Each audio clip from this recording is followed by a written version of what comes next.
কাগজের পেনদানি করতে A4 সাইজের কালার আর্ট পেপার নিয়ে নিলাম। পেপারগুলোকে ত্রিভুজাকৃতি ভাঁজ করে নিলাম এবং বাড়তি অংশটা কেটে দিলাম। এক এক করে সবকটি পেপার কেটে নিলাম। পেপারগুলোকে মাঝ বরাবর ভাঁজ করে নিলাম। এরপর পাশ থেকেও সমানভাবে ভাঁজ করে নেব এবং উল্টো পাশ থেকেও মাঝ বরাবর ভাঁজ করে নিয়ে আরও দুটো ভাঁজ এপাশ থেকে আর ওপাশ থেকে করে নেব।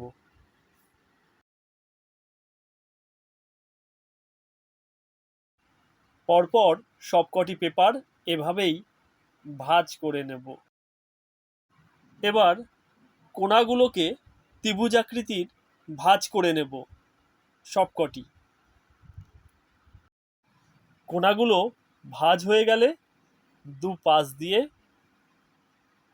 আবার ভাঁজ করে নেব। সবকটি পেপার ভাঁজ হয়ে গেলে পেপারগুলোকে উল্টে নেব। উল্টে নিয়ে ভাঁজ করে দেব পাশ থেকে। ভাঁজ হওয়া পেপারগুলোকে একটির মধ্যে আরেকটিকে প্রবেশ করিয়ে দেব। ঠিক এভাবে একটি ত্রিভুজ আকৃতির শেপ তৈরি হয়ে যাবে। পরপর সবকটি পেপারকে একই রকমভাবে ভাঁজ করে নেব আর একটির মধ্যে আরেকটির প্রবেশ করাবো। কয়েকটা রঙিন কাগজ কেটে নেব আমার পেনদানিকে আরও আকর্ষণীয় করবার জন্য।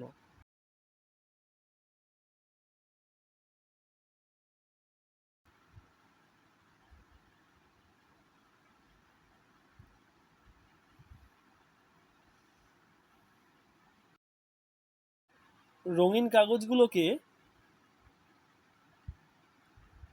পেপার ফোল্ডিংয়ের ভাঁজগুলোর মধ্যে দিয়ে দেব যাতে আরও আকর্ষণীয় দেখায়। পরপর সবকটির মধ্যে দিয়ে দেব।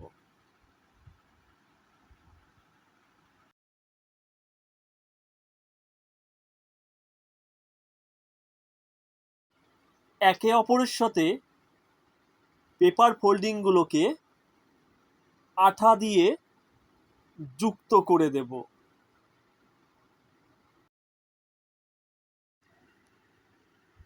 পরপর ঠিক এইভাবেই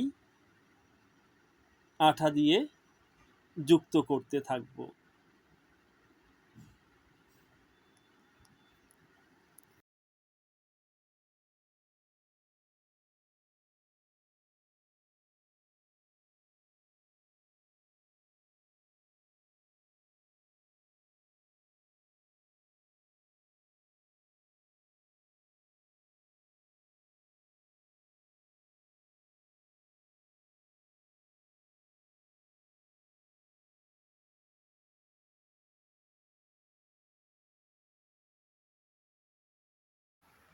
সবকটি কাগজ যুক্ত হয়ে গেলে আমরা নিচের দিকের কাগজটি কেটে নেব।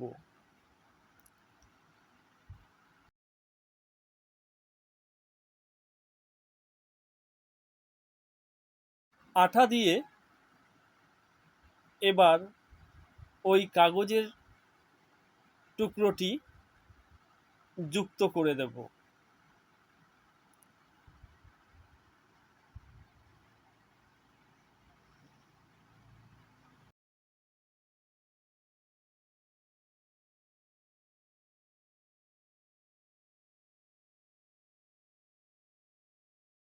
সামনের অংশটি আরও আকর্ষণীয় করে তুলতে আমি একটি কাগজের ফুলকে আঠা দিয়ে আটকে দিলাম।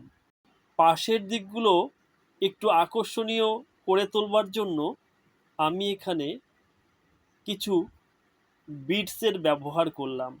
তোমরা হাতের কাছে যাই পাবে না কেন তাই দিয়েই এই ডিজাইনগুলো করতে পারো, যাতে তোমাদের পেনদানিগুলো আরো আকর্ষণীয় হয়ে ওঠে।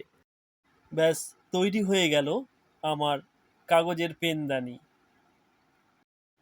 পেনদানিটি ভালো লাগলে রিয়্যাক্ট, কমেন্ট ও শেয়ার করে আমাদের পাশে থাকবেন, যাতে আরো সুন্দর সুন্দর এই ধরনের ভিডিও আমরা আগামী দিনে আনতে পারি।